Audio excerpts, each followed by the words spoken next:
Welcome to the Wanted Project podcast. This is what I'm calling episode 1 of season 2. And I'm hoping that we can get some regular, once a month, maybe we can get something out there so that we just are staying connected. I do have a feature this week from Gunner, and that will be coming up shortly. But I want to talk about who I think might want to submit, a feature on whatever topic.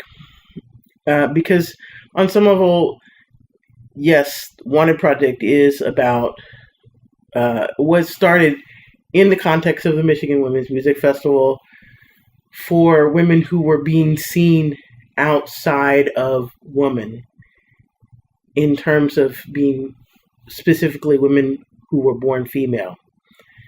In the context of the festival, which was specifically for females, still there were some of us who were being questioned, almost, in the name of being inclusive. So not necessarily questioned, but assumed that perhaps we actually identified as something other than female. And in order to, and this is in a place where previously it was the one place women had for the week, a 1 week a year where no one questioned or asked them what their pronoun preference was, or suspected them of wrongdoing, going into the wrong bathroom, all that kind of stuff, So Michigan was like a break from that, because if you saw somebody walk by with a beard, it's a woman. If you saw them walk by in a dress, woman, And that was a perk. That was a real meaningful experience for us to, and like me, I'm not even saying me specifically, because I haven't had the ongoing always experience of being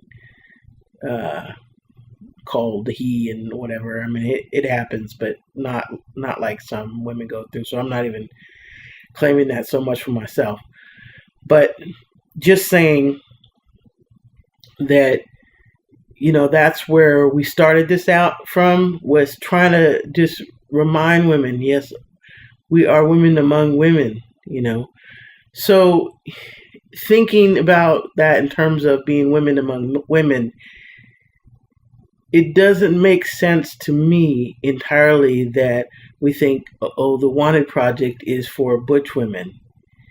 I feel like it's for females. And I know a lot of women who are not necessarily butch, who identify with some aspect of being burdened by the expectations of what a female should look like. Every woman I know, even if they want to look femmy and whatever, every woman I know is burdened with the expectations and the limitations forced on us because we're females. And so I don't myself think, I don't want to hear from women who don't identify as butch or stud or whatever you call that thing. I want to hear women's experience, and I think it's valuable to know that women who are not butch have some of the same experiences. It's part of what I think, some women don't know, is that, it's not just those of us who don't fit in who feel this stuff as a burden.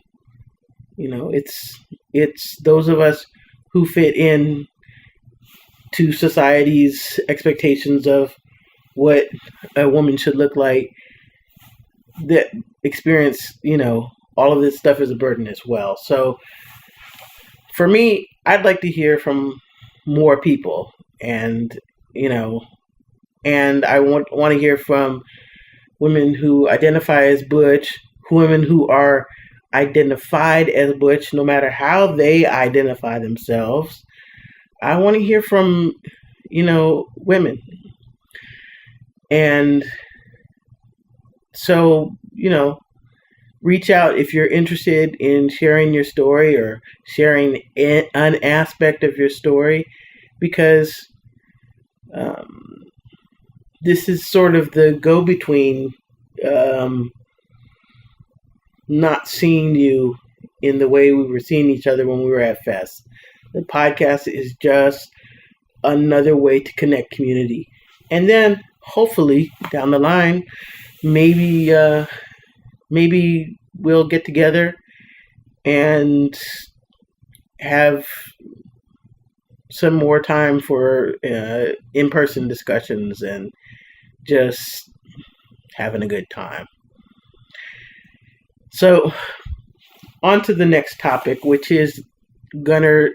Gunner actually did a couple of Me Too videos, and she had a little technical difficulty. So I got the second one of the videos she did, and the other one she says is better, and I'll take her word for it. We didn't get it. In the meantime, I'm just going to pass you on to Gunner.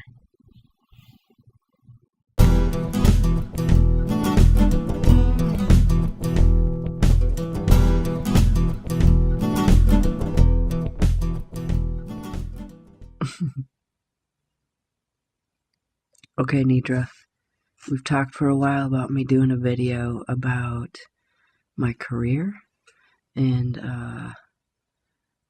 I made a video for you last week that I put on my phone, and I can't figure out how to send it to you, so I'm using using my iPad tonight, see if I can figure out how to do that, and I'm gonna combine a couple of topics tonight, and you can split them up however you want or do whatever you need to do with it.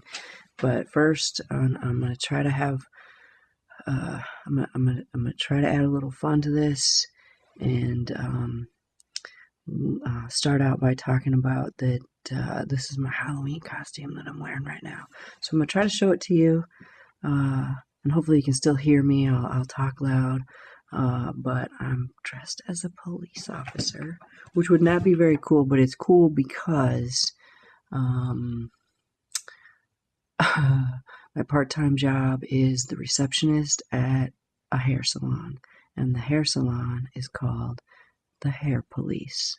So when people walked into the salon today, I was the one greeting them in this outfit. So the fancy glasses, and the freshly done hair, which is other duties as assigned, by the way. I mean, when my boss says it's time for me to get a haircut, I get a haircut. And that's one of the reasons why I work there. I get free haircuts and free products. I mean, who's going to complain about something like that? Ain't nothing wrong with that. So anyway, I'm going to stand up for a minute, let you see that I have this is officially a shirt and coat from a police officer that served in Fargo. I'm not joking, Fargo. And I got this fancy mag light hooked on this lovely belt, and some blue dickies and some black boots, so it was fun. So I have a great part-time job. I do 2 work shifts a week. Even if I'm somehow lucky to make a lot of money someday, I'm still going to do that job because it's my break. It's my break from the life or death. It's my break from the otherwise challenging situations that I work with the rest of the time. Sorry, that's my phone. Anyway, so there's my light topic is my part-time job and my Halloween costume for today. But last week I made a video for Nidra, and I want to go back to that topic for a minute. It was I don't know, it's probably been a couple 2-3 weeks now that someone started something on social media. A woman started something on social media where requesting that women update their status to say "Me Too." And the Me Too, if you haven't heard about it, is in reference to whether or not you've ever been, I believe the wording was sexually, it wasn't sexual assault, harassment. That was the word. So if you've ever been sexually harassed, uh, to change your status to Me Too. And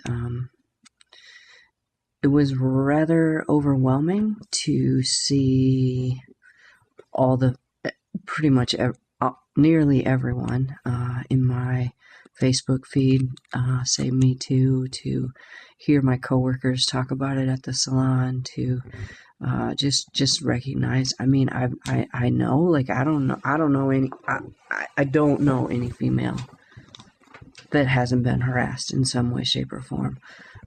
So, but it still had a lot of weight to it that I don't know that any of us really expected. So it was difficult in that sense, and also I think the couple of good things could come out of it, or maybe did come out of it, in the sense that if there's women that don't know, that they think they're alone, like, hopefully they don't think they're alone anymore, because they're certainly not. And also could be a wake-up call for some men to recognize that how deep this is, and maybe be motivated to do something different, to confront their friends or their coworkers or their whoever. But the reason why I thought that I needed to do a video for the Wanted project that was specifically related to the Me Too, whatever it was, social media thingy, is that it's directly related. That my experiences around being sexually assaulted are directly related to what I look like.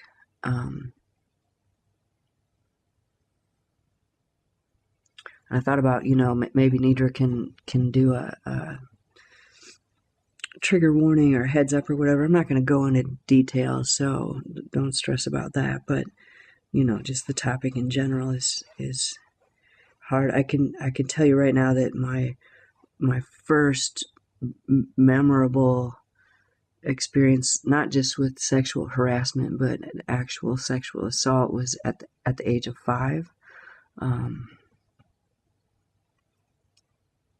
So there's that to process, and like, I can't even count how many times I was sexually assaulted as a freshman in college. Like, I think that's probably one of the least safest places in the United States for a young female is college campuses. I mean, I don't even it's not even a joke. Like, I heard it literally that it's like an extra game that the football team played on my campus, for instance, to see how many freshman girls they could, Anyway, and I'm sorry, I have like a cat hair. I mean, how annoying is that?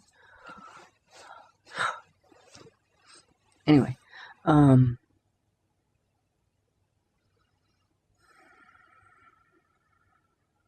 yeah, I've had a lot of sexual harassment and sexual assault, and I've hesitated to talk about it before, like, historically, and I mean, I haven't really had that much reason to talk about it in the last decade or so, but I've hesitated to talk about it because of, like, weird stereotypes or assumptions that people make about lesbians and whatever. Like, I know that I've heard that people talk about that, maybe all lesbians were sexually assaulted or whatever, and that's why we turned out to be lesbian. And I can assure you that is not why.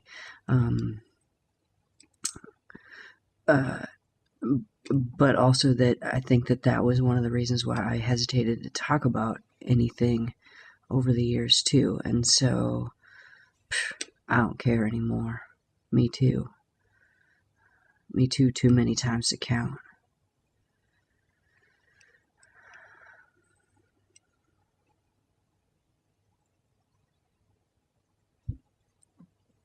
And so, I'm just going to try to cut to the chase here. One of the times was I was still in college. I think I was a junior in college, and just for context, I still had mall bangs, for God's sakes. I still wore makeup. I still followed the rules that you're supposed to follow as a female in this society. I still dressed like a girl, and anyway, I still passed, if you will, and I didn't really have a problem with that. I didn't really have any reason to question that or to not do that at that point in my life. But I had gone on a specific road trip, and I was driving back, and I remember it was a rainy, cloudy, gross, cold, I think it was in the fall, day, and I blew a tire on the interstate. And I was hours from where I lived, and there was no cell phones. I mean, we didn't. This was before any of that, and so I'm just like stranded on the side of the road. And here comes another stereotype. I know I look like I should be able to change my own tire, but I can't. So I'm standing there, mostly freaked out, mostly scared, mostly not knowing what I'm gonna do for sure.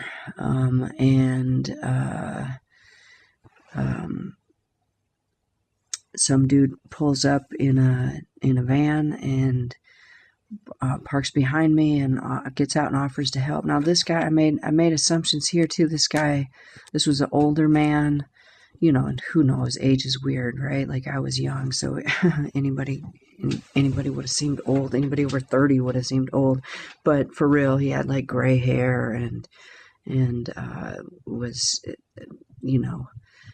I don't know, frail might be too harsh of a word, but he was older, definitely older, and he got out and was helping me. He changed my tire, and I was super grateful. And I wanted to offer him money. I don't remember if I had money at all or if I tried to offer him money. I don't think I had any, because I feel like I asked him for his address because I wanted to send him a thank you card, and I was going to send him a check, and he just kept saying that he didn't need anything, and he was super happy to help me, and that we were good. And so it was one of those things where it's like, it's too good to be true kind of thing, and feeling good about like this good Samaritan guy. And the next thing I know, he shoved me up against the car and ramming his tongue down my throat and groping me all over the place. And I don't even remember what happened for sure. I might have kneed him. I don't know for sure, but I definitely got him off of me and pushed him away from me and got back in my car and like took off. And this asshole followed me for like 45 minutes. And I was terrified. I didn't want to, as I'm sitting here in a cop outfit, for God's sakes, I didn't want to speed. I didn't want to get pulled over. At the same time, I didn't know what to do. I just kept driving. And eventually I lost him at some point, and drove another couple of hours still back to my campus. And I was so upset and so, it was just sort of the last straw.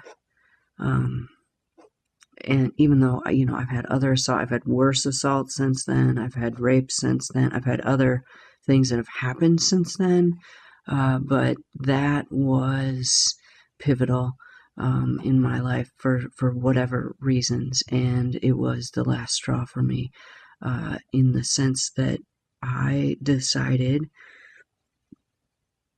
in that moments, whatever. I remember getting back to campus. I remember being in my dorm room. I remember the first class that I went back to, and some of my classmates that were sitting around me and near me. I can just remember so much about that time frame, that little chunk of time in my life. But I remember distinctly making the decision that I was no longer going to be a pretty girl. I made up my mind.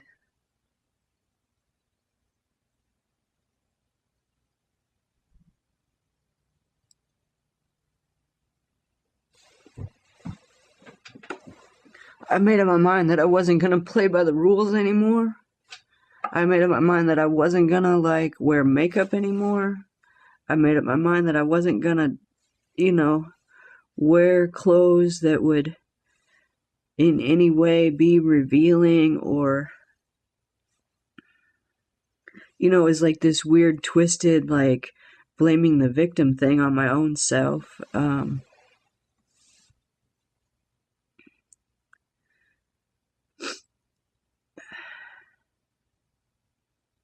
It was all kinds of layers.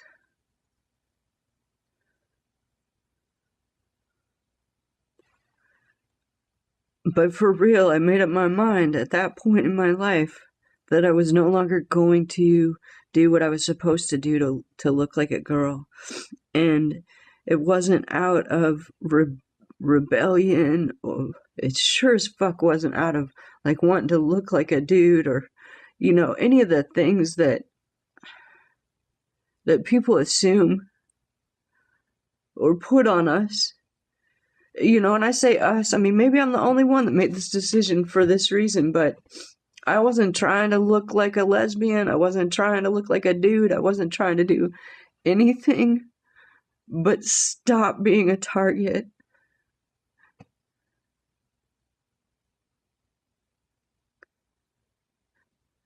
So I thought that if I didn't wear makeup and didn't curl my hair anymore and wore a flannel shirt and a pair of jeans, that men would stop harassing me. And, the joke is it didn't really work. I mean, it has worked. It's evolved over time in the sense that I don't get harassed in the same way as my, high femme sisters, and, I don't get harassed in the same way, but it didn't save me. Nothing really saves me. In some ways it's shifted. I mean, I've had experiences where, men do read me as a lesbian immediately, but then their reaction or response is to want to prove it to me that, I just haven't been with the right man yet, or, stupid shit. Or they might not pick me first, but they're going to pick me too if I'm in the wrong place, Not that I'm putting myself in the wrong, but if they want to take advantage of me, they're still going to try to do that. So my whole plan of not being a pretty girl anymore didn't really work. It's decreased it, it's shifted it, it's changed it, but it doesn't really save me. It does work to some degree, I can fool them, if you will, for a little bit, depending on the situation, so I can get away with it, my partner, she can't even mow her lawn without an average of 3 dudes in the fucking neighborhood that are trying to hit on her, coming up all after offering to mow her lawn for her and stuff. They're really just hitting on her. They're really just being obnoxious. So like I can mow her lawn and not get hit on. I can like get away with not getting hit on in certain situations up to a certain point. So it works in that sense, but it didn't really work. I'm still at risk because I still have a female body, and males that are predators can still figure that out. So just, this Me Too thing, it triggered a lot of memories for me. It was sad to witness a lot of my friends, even though I know and assume that most women have been assaulted, it was kind of harsh to like see it in reality. And like I said, it triggered my stuff, but it also made me think about this a lot and made me think about the Wanted Project and assumptions, that even good assumptions that people might assume about why I dress like I dress or why I look like I do. But I just felt like it was important to put it out there that the impetus, the moment that I made the decision to not look like I'm supposed to look as a female in this society anymore came from like the last straw, which wasn't even close to the last one. So I'm probably just repeating myself now.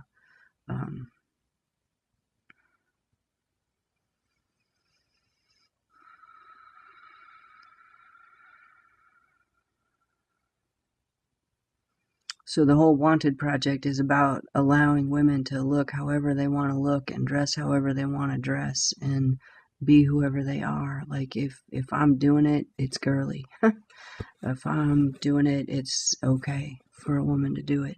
And the same is true for you. So shout out to all my little youngster friends out there that are figuring this stuff out, and shout out to all of my sisters that posted Me Too, and the ones that could post it but couldn't post it. You know what I'm saying? So